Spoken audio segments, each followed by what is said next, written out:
Welcome back to our second Concord and Victory interview in our series exploring recruitment and selection. This evening, we will focus on what makes a strong application and cover letter. We're joined once again by Elizabeth Woodforde, Director at Michael Page, and with an average of 140 applicants per graduate role, most recruiters prioritizing well-written applications, tonight's discussion is about standing out on paper. Elizabeth, could we please begin with your take on what a strong application really means, especially at the internship or at graduate level? Yeah, sure. I think the big thing is to demonstrate you've done your research. People want to see that you care. So it's articulating why you're interested in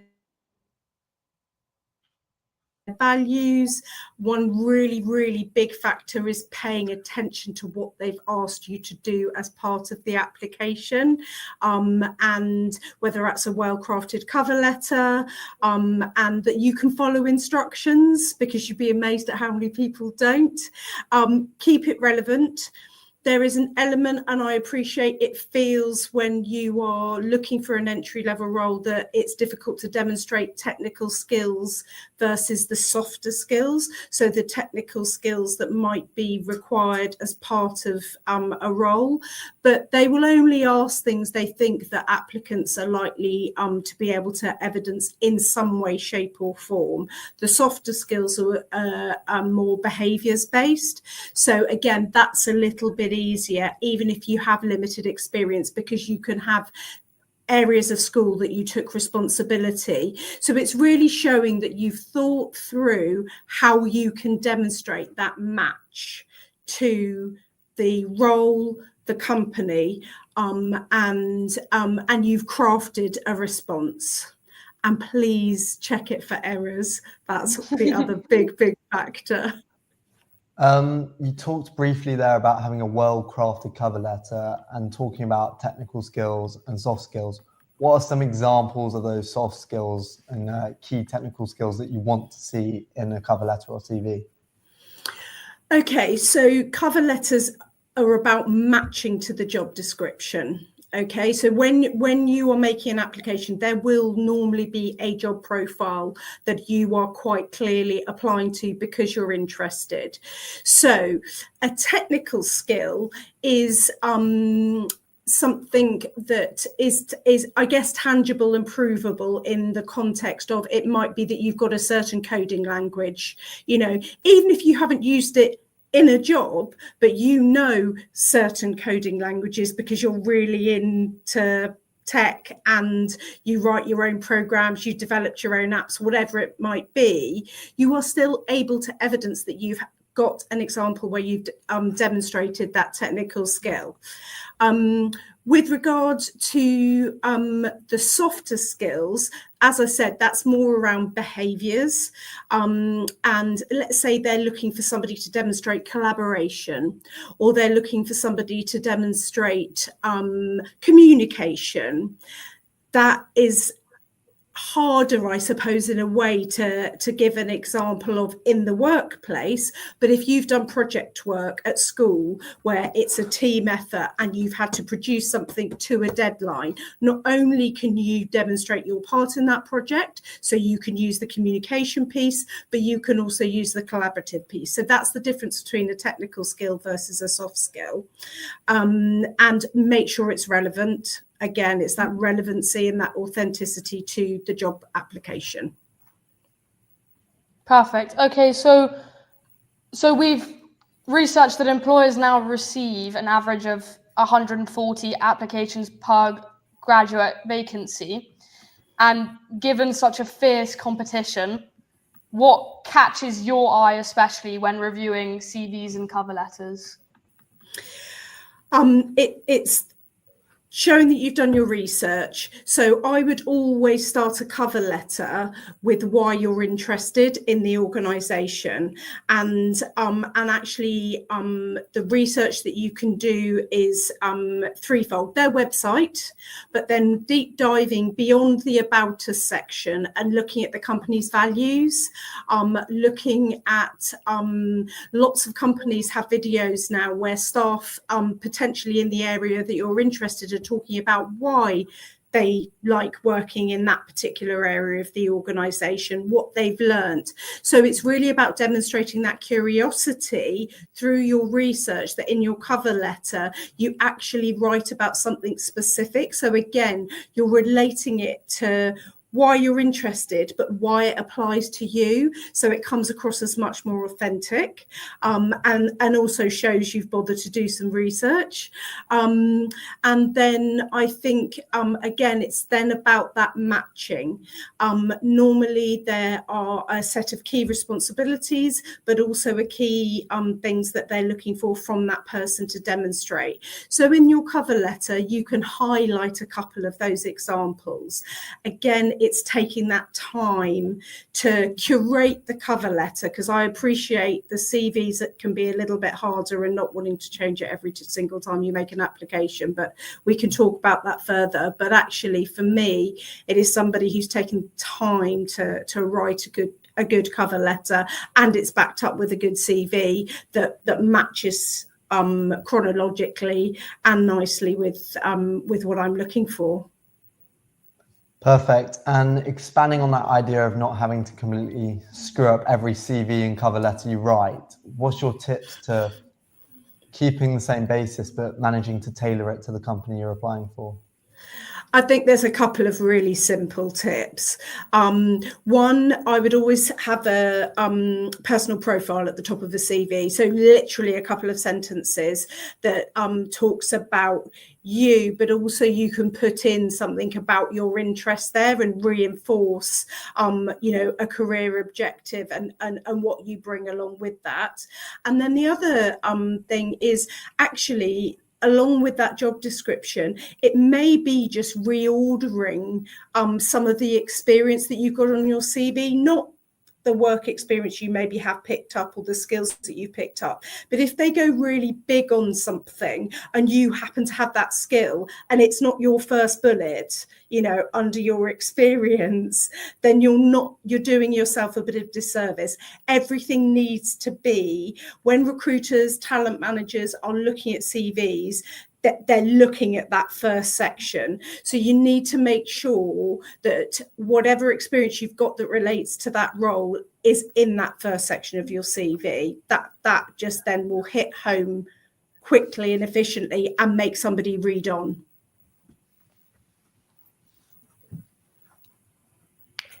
Um, 68% of recruiters have rejected candidates over typos in their applications. What are the most common mistakes you see in CVs at the moment and in cover letters? And what do you think are those simple ways and tips to avoid making those mistakes? There's so many tools out there from a grammar point of view. And look, different things are different people's strong points depending on what kind of job you're going for.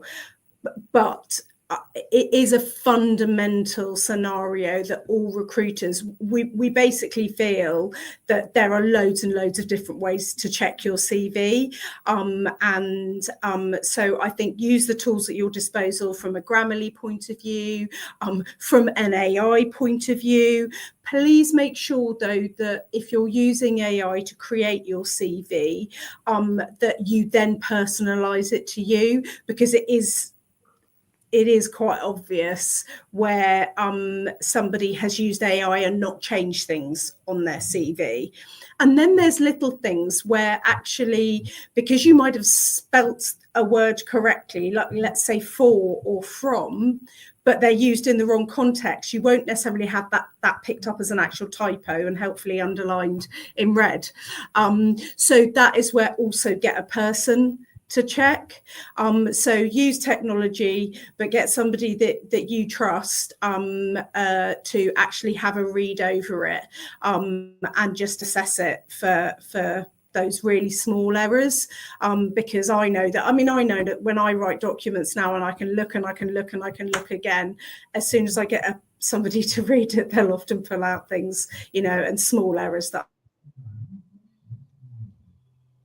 And I know that in the world that I recruit in, which is marketing communications and content, it is a real no-no to have any errors on the CV. So often people talk about a skill being copywriting as well, and if they've got an error, it's really not doing them any favours. But yeah, there's lots of different ways to help yourself. But I think a person as a final check, as well as the tech tools, would be a recommendation.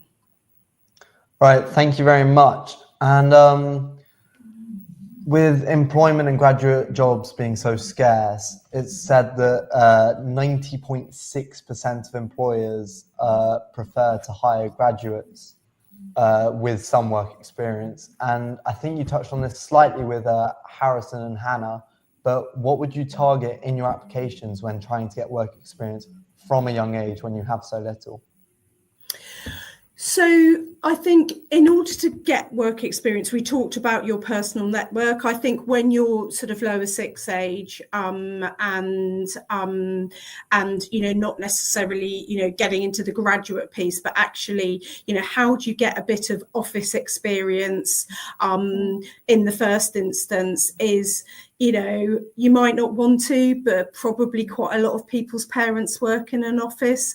You use that network. It's a bit of a no-brainer. Even if you don't want to go and directly work with said parents, maybe talk to them about who they've got in their network that might be able to just give you a bit of office experience. And even if it's 1 or 2 weeks in the summer, it all adds up.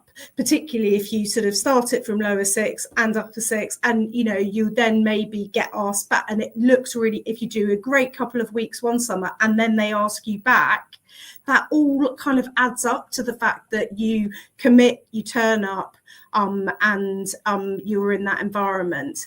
The other thing I would say is don't be afraid of going and getting a job in retail or events or restaurants. All of that teaches you, it's really hard work, and you have to graft and you have to be polite all day to customers, and you really, really learn, that element of service, and it will, that teaches you just fundamental skills of talking to a whole range of different people, and it goes down well, that's when you started. Yes, you might not be able to get an office job, till a bit further down the line, but any role where you are interacting with people that is pushing you out of your comfort zone, because it's not just your mates, shows that you're happy to work hard, and you will develop a skill set from that you can easily add to an application or a cover letter. I've been interested, and I want to ask you, are there any, with all the CVs that you read, are there any formats or phrases that you tend to read in CVs and cover letters that you just think are overused and just a bit ineffective? Only where it's not relevant.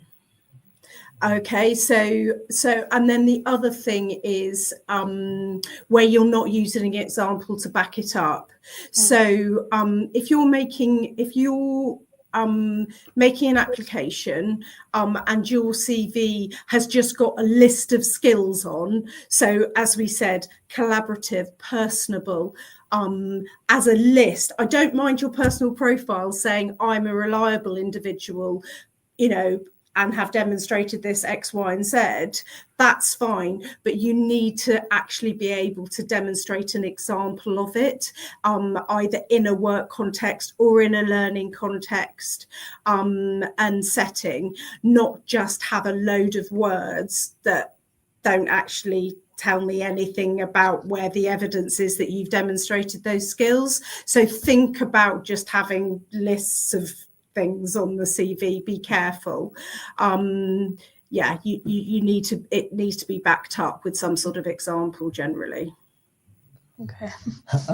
On a completely different note, the growth of applicant tracking systems has been pretty large. How can we make our CVs not be struck out by robots? Firstly, either have it in PDF or Word format and no pictures.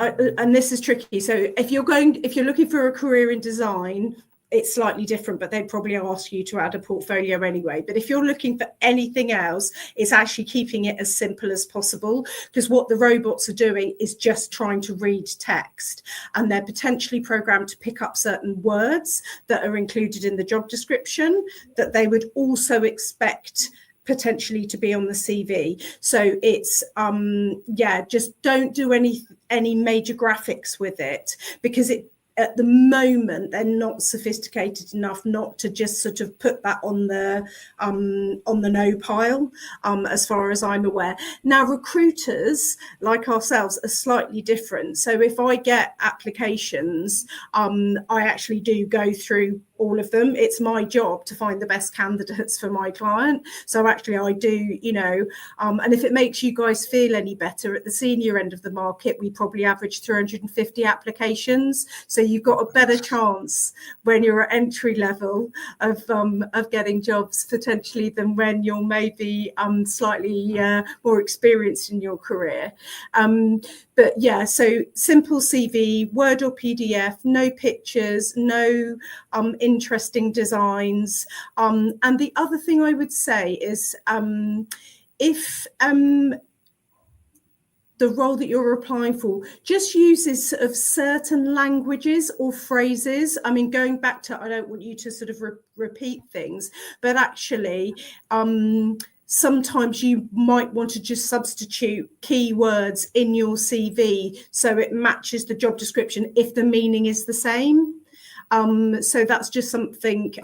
So for example, people might use the word collaborate rather than teamwork. So if your CV has teamwork in it, but the job description has collaborate, put collaborate in the CV, because then it just picks up that sort of similar tone of voice. From a more personal interest, do you think it's better in your CV or cover letter? Do you think it's better to be more formal or show more personality in the cover letter or CV? I would probably try and show a little bit more personality in the cover letter. We talked about authenticity, and you know, when you're giving your cover letter is sort of a little bit of a shop window for you, telling stories about yourself, your experience, and you know why you're really interested in this company. So cover letter, way more personality, because the CV is a bit more of a structured document, and I guess what that evidence is a little bit more is those technical and those softer skills with some examples, whereas your cover letter can be a bit more of a storytelling.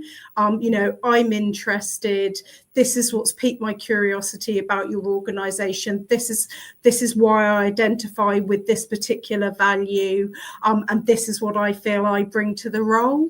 You've got more space to write more, whereas a CV is more concise, more formal, and a more structured document. Perfect. A final question from me. What would your one piece of advice be to a younger you in your applications?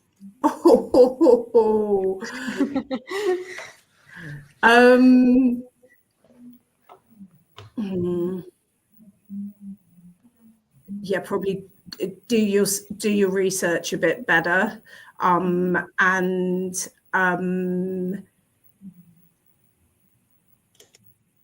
also, if something genuinely interests you, apply. Worry too much, you've got nothing to lose. You know, the bottom line is you have to be at peace with the fact that you are going to make loads and loads and loads of applications, and and that's okay.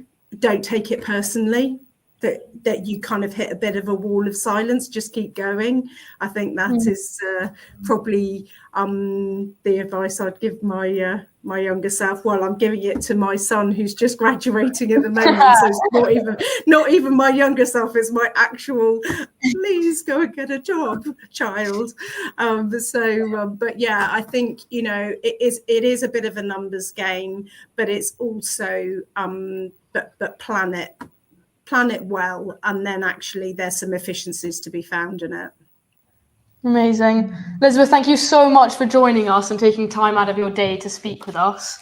No problem. It's been a pleasure. Thank you very much. Mine too. Take care. Great.